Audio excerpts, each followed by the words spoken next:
इसलिए अग्निवीर योजना को हटाकर पुनः सेना भर्ती शुरू की जाए और साथ साथ भारत की सबसे प्राचीन व बहादुर रेजिमेंट में से एक चमार रेजिमेंट को पुनः बाहर 2018 को SC/ST के बच्चों पे बहुत बड़े पैमाने पे मुकदमे लगे थे। वो हमारी लड़ाई सही थी, ये सुप्रीम कोर्ट ने माना और बाद में सरकार ने माना। वो मुकदमे तुरंत वापस, पहले हमारे गुरुगढ़ तुगलकाबाद का फैसला आया था राष्ट्रपति जी, वो सभापति जी अभी तक दिल्ली में स्थित सदगुरु रविदास जी महाराज का गुरुघर नहीं बना।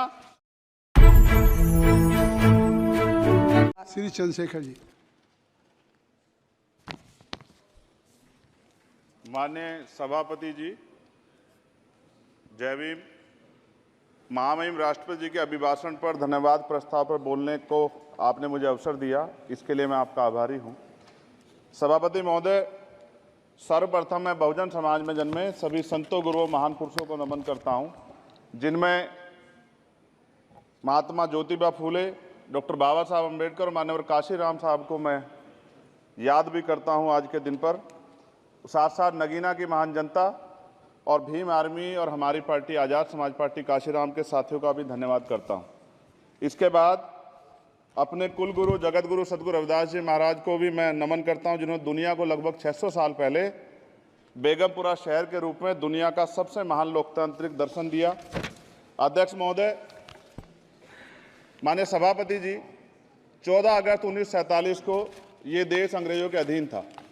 15 अगस्त 1947 को हम लोग आज़ाद हुए। 16 अगस्त 1947 को देश आज़ादी में था, लेकिन धन धरती राजपाट में बंटवारा नहीं हुआ।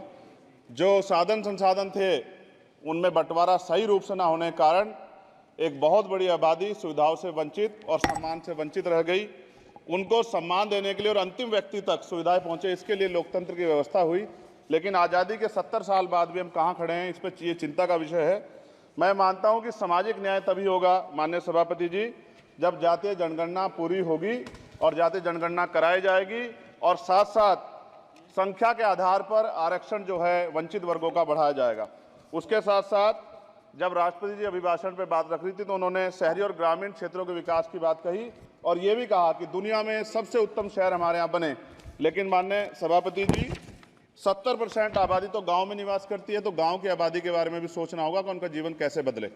माननीय सभापति जी, उच्च शैक्षणिक संस्थानों में बहुजन समाज के जो छात्र हैं उनके साथ कास्ट एट्रोसिटी हो रही है, निरंतर उनकी हत्या हो रही है।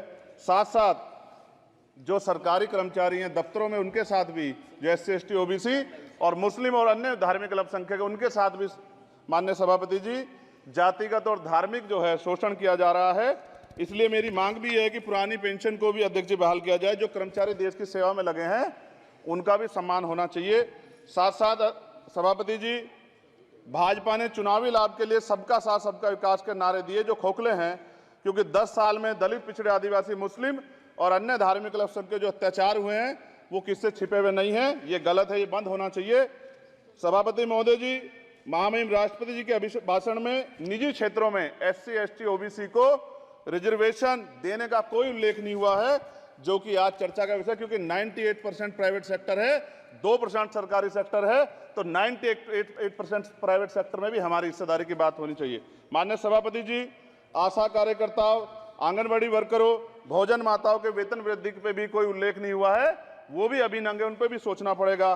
माननीय सभापति जी, जिस क्षेत्र से मैं चुन के आया हूं नगीना से, वो बहुत पिछड़ा क्षेत्र है। उस क्षेत्र में कोई विशेष आर्थिक पैकेज नहीं दिया गया, रोजगार की सेवाएं नहीं है, नौजवान पलायन करता है। IIT, IIM, एम्स, केंद्रीय विद्यालय आदि शिक्षा में और चिकित्सा संस्थानों की स्थापना होनी चाहिए, जो कि नहीं है। और माननीय सभापति जी, मानसून सत्र आ गया है, मेरा क्षेत्र बाढ़ से बहुत प्रभावित है, इसलिए मैं आपसे आग्रह करूंगा कि वहां के लोगों को बाढ़ से निजात दिलाई जाए।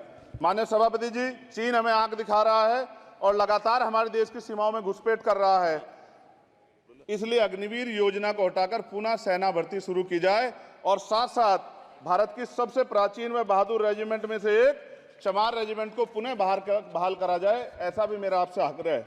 माननीय सभापति जी, पिछले सारे प्रधानमंत्रियों ने मिलकर जितना कर्ज लिया है उससे दुगना कर्ज हमारे वर्तमान के प्रधानमंत्री जी ने लिया है। किसान अगर अपना कर्ज माफ कराने के लिए जाता है तो लाठी झेलनी पड़ती है, जबकि सरकार ने धन्ना सेठों का 15 लाख करोड़ रुपया माफ किया है।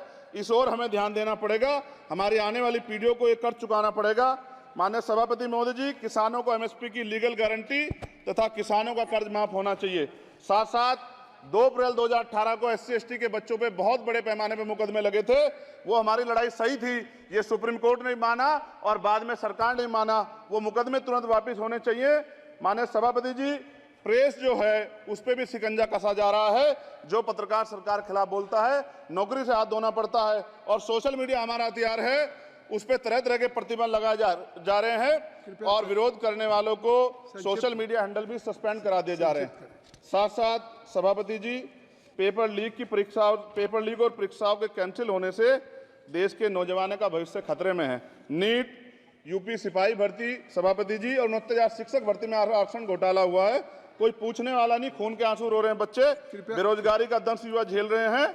इसलिए मेरा आग्रह है कि युवाओं के लिए कृपया समाप्त करें चंद्रशेखर। माननीय सभापति जी, मैं पहली बार बोल रहा हूं, आप कहेंगे मैं बैठ जाऊंगा, मैं आपकी बात, मैं संवैधानिक मर्यादा का पालन करूंगा, मगर हम तो माननीय सभापति जी सुन ही रहे हैं। आप बोलिए, 1 मिनट। धन्यवाद। एक मिनट और बोलिए। अध्यक्ष सभापति जी, नारी सम्मान की बात करने वाली सरकार, हमने मणिपुर देखा सर, हमने पहलवान बेटियों का हर्ष देखा सर, और हमने सर हाथरस की बेटी का हर्ष देखा सर, और हाथरस के परिवार को जो वादा किया था सरकार ने वो भी पूरा नहीं किया। और महिलाओं में भी, स्पेशली दलित, पिछड़े और मुस्लिम वर्ग की, आदिवासी वर्ग की महिलाओं के साथ आज भी NCRB का डाटा कहता है सर जो जुल्म हो रहा है वो सहनीय नहीं है सर। साथ साथ कोविड में तैरती, हमने कोविड में बहुत सुना सर, कोविड में तैरती लाशें भी गंगा में हमने देखी है सर, और मजदूरों का हाल भी हमने देखा है। सभापति जी, बस सब समाप्त कर रहा हूं। नोटबंदी पे छोटे मजले उद्योग की जो कमर टूटी वो भी हमने देखी है। सभापति जी, शैक्षणिक संस्थानों, विश्वविद्यालयों में, चिकित्सा संस्थानों में OBC ST के योग्य अभ्यर्थी को NFS करके जिस तरह निकाला जा रहा है, लेटरल एंट्री करके जिस तरह हमारे रास्ते बंद किए जा रहे, ये भी हम देख रहे हैं सभापति जी। साथ साथ मेरा ये कहना है सर, ये सबका इशू है कि प्राइवेट कर्मचारी सर और सरकारी भी कई जगह पे 8 से ज़्यादा घंटों से काम करते हैं और उनको जो सर उचित वेतन भी नहीं मिलता, तो न्यूनतम वेतन 20,000 रुपये तय हो और 24 घंटे की ड्यूटी। उदाहरण के तौर पे यूपी पुलिस सर बहुत पूरा काम करते हैं वो लोग, वो राज्य के विषय हैं। आप सर मैं आपके राज्य सरकार के लिए भी आपके संज्ञान में डाल रहा हूँ विषय सर। पुलिस सब जगह है सर, लेकिन सवाल ये है सर, बहुत पसीना बातें हैं, 8 घंटे की ड्यूटी और वेतन विसंगति, बॉर्डर स्कीम से उनको जो बाहर किया जाए। माननीय सभापति जी, 1 मिनट चाहिए सभापति जी। राष्ट्रपति जी ने धर्म के बारे में बात की थी, राम मंदिर से पहले हमारे गुरुघर तुगलकाबाद का फैसला आया था राष्ट्रपति जी, वो सभापति जी अभी तक दिल्ली में स्थित सदगुरु रविदास जी महाराज का गुरुघर नहीं बना।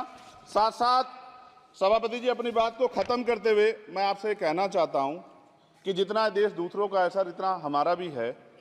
हम मरने के लिए पैदा नहीं हुए, जो चाहता है हमारी हत्या कर देता है।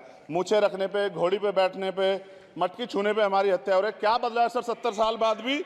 दलित, पिछड़े, मुसलमानों पे हिंसा नहीं रुक रही है सर। मेरा आपसे संरक्षण के साथ ये आग्रह है कि इन घटनाओं को रोका जाए और देश किसी की बपोती नहीं है, देश संविधान से चलता है सर और संविधान से चलेगा। संविधान छेड़खानी बर्दाश्त नहीं की जाएगी सर। धन्यवाद।